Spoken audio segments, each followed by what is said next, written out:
Hey guys, TJ here. Welcome to my podcast, Unfiltered with TJ.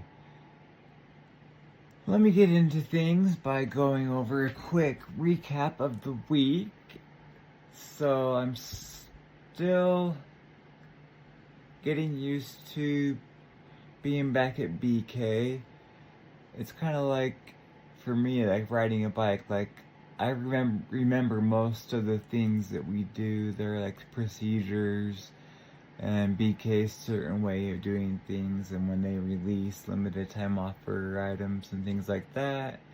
So I'm pretty much at a good speed when I'm on the kitchen line and doing things. And yeah, they like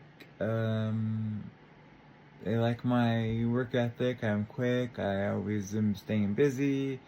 If I need to help out and come in early, I'm more than willing to do so. If someone needs a shift covered, they call or text me. And yeah, I don't think it's going to be a problem to get 40 hours and perhaps even into overtime, because they do authorize overtime if it's short-staffed or if there's like a really busy rush or someone needs to stay later or come in early. So that is one thing that I do remember about working at BK in the past. The overtime wasn't like some sort of crazy regulated thing where it was like a never occurrence, because I got a lot of overtime when I was working at the one in Harrison as the assistant manager.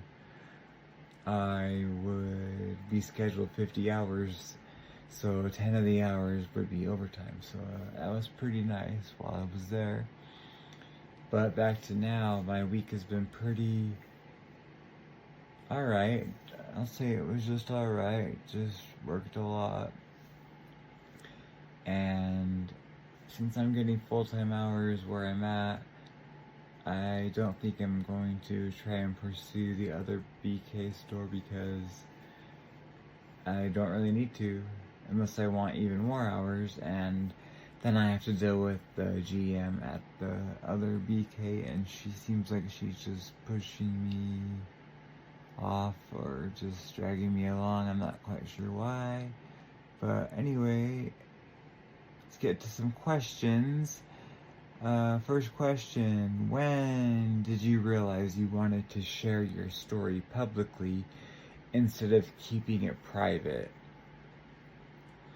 Well, that's a good question, because some people don't want to put their story out there and they're a private person. So for me, post-prison, this is so funny, because before prison I was like so private. I didn't tell anybody about my life or anything. To say I had a wife was awkward, because either people knew I was gay or they assumed I was gay. So I always just tried to keep my life private. Well, unless I was talking about the girls, and I was always proud and wanting to talk about them, so there's that. But when I did go through my process of asking God for forgiveness and receiving the forgiveness and my whole redemption story, I had my shame taken away. And I'm no longer full of shame for what I did in the past, because our actions don't define us, and that's not who we are. And yeah, I want to show my truth, talk about my truth, not have any shame, because this is who I am now. I'm an amazing man of God. I love Jesus. I worship Jesus. I ask forgiveness for mistakes along the way, and He's my light in dark times. So that's why I wanted to publicly share my story on a podcast platform. So I know it's throwing things out there that I normally wouldn't talk about, but it's something that does help me along the way, and I'm not ashamed of it, because this is who I am, and if I tell somebody, well, they'll know who I am exactly. So that's a good way to live. And let's see, question number 2. What is something you learn in prison that actually helps you live better today? Well, when I saw this question, I had an immediate answer, or I thought of an immediate answer, I should say, that I learned from someone in prison that life is too short. So it's not a bad thing to be silly or to act like a kid, like be a kid, pretend that you're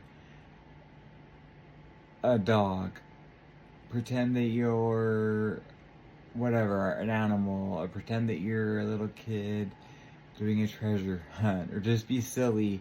Just don't try to be all serious, and just take advantage of the time you have on this earth, because you never know what could happen, and you don't want to live life with regrets.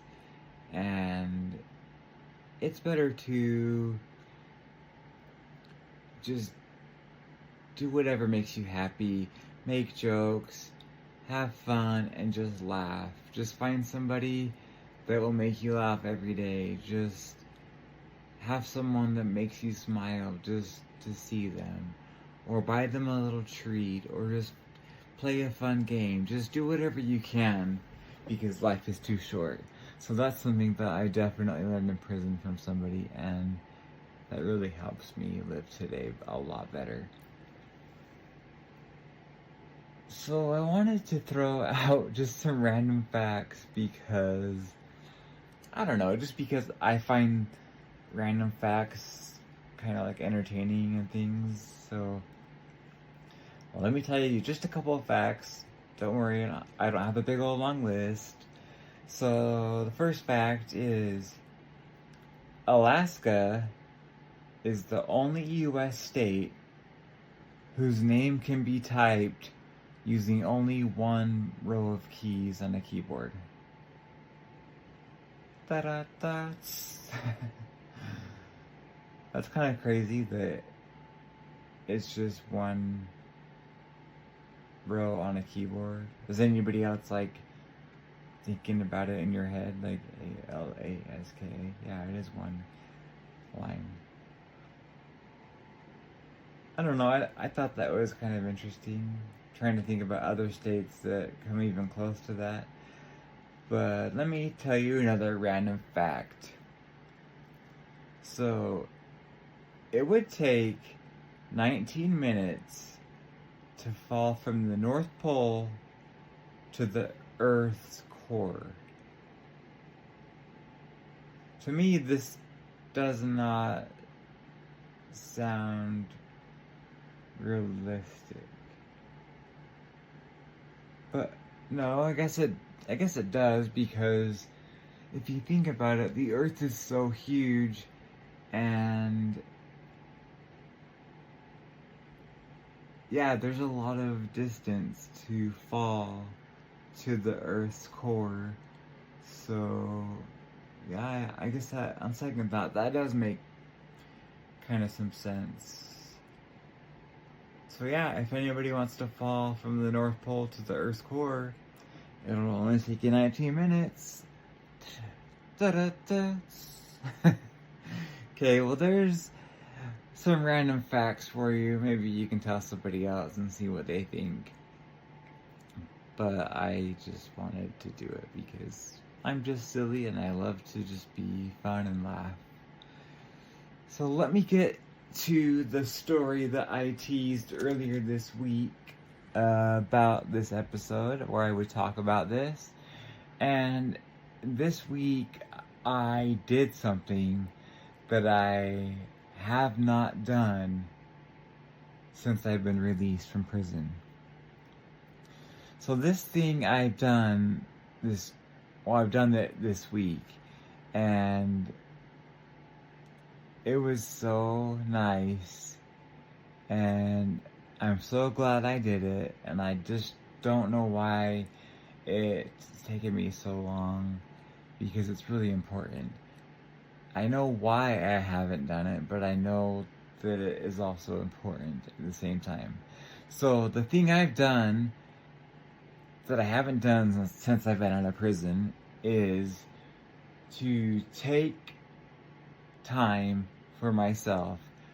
I took 2 days and did nothing. I only did TJ those 2 days.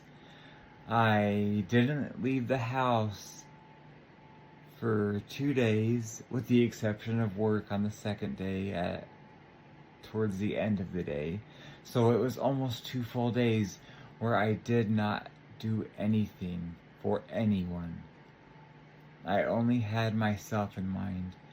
And this was from the advice of loved ones that they're concerned that I'm going to burn myself out or I'm going to do too much and I need time for myself. I don't need to always worry about others because it's important to take care of yourself. And if you can't take care of yourself, you can't take care of others. So it's been something that I know that I need, but my personality is I want to help. I want to help and I want to help. So I want to help my mom. I want to help my grandparents. I want to help my roommate. I want to buy my grandparents something just to decorate their house. I want to use a leaf blower in their carport. I want to help my mom organize her apartment. I want to help her clean her apartment. I want to just chill with KK and just enjoy one another's company.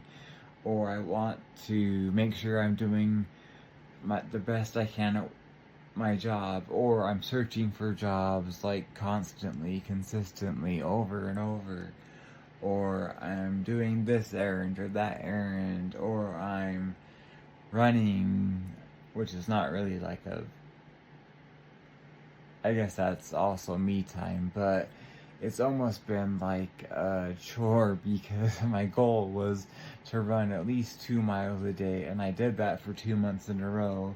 So it feels like I'm just going, and then I have church, and then I have my group therapy that's an hour and a half. I have my other domestic violence therapy that's an hour, and I have my other mental health / substance abuse therapy that's an hour. So I have 3.5 hours of therapy, and I have just all of these things and all of these obligations and all of these things that I want to do for others and I want to please others. And I took 2 days just for me. I mostly slept, honestly. Watched some TV. Well, Hulu. I guess that's still considered TV. And just chilled. One day, me and KK just had dinner. We actually sat at our kitchen table together, which is something we haven't done actually the whole time that I've lived here with her. So that was kind of fun to do that. Just to actually sit at her table and just chat and kind of like anticipate the release of Taylor Swift's new album and just talk about that. And yeah, that is something that I haven't done. It's the first time I've actually just pushed everything away and just focused on me. Kind of felt like I was neglecting things that needed to be done. But it really is something that I needed, and I'm so glad that I did it. And I'm going to try and do that more often, because if I can't be at peace with myself or to just breathe alone, then I really can't help others properly. So hoping to get kind of like a schedule set and like a routine set with my new work schedule, because it's mostly starting in the afternoons and I work until 10 or 11 or even up to 1 a.m. because our store is open till 12 o'clock. So just trying to get a routine in so I can help my family and friends and hang out and just do my 3.5 hours of therapy and get everything I need done. And yeah, it was just a great experience, and I'm glad that I did it. And I'm so kind of mad at myself that it took so long, but I made it, so I am so glad. And just an update, I do see my PO, which obviously stands for parole officer, on Tuesday, and I'm hoping that my therapist I see for domestic violence finally gets through to him, because she is going to recommend that it would be alright to be around my nieces and nephews, which really would be so fun because it's Halloween and then the holidays are coming up. So it would be nice to be around more of my family, because not being able to be around them kind of isolates me from some family events and being around my friend Lacey. So I see him on Tuesday and we'll see what happens, and I'll obviously give you an update next week. And just remember, any feedback you'd like to give me, check out my email in the episode description, and any questions you can go to the website that I will also share on the episode description. And don't forget, guys, don't ever forget that God loves you.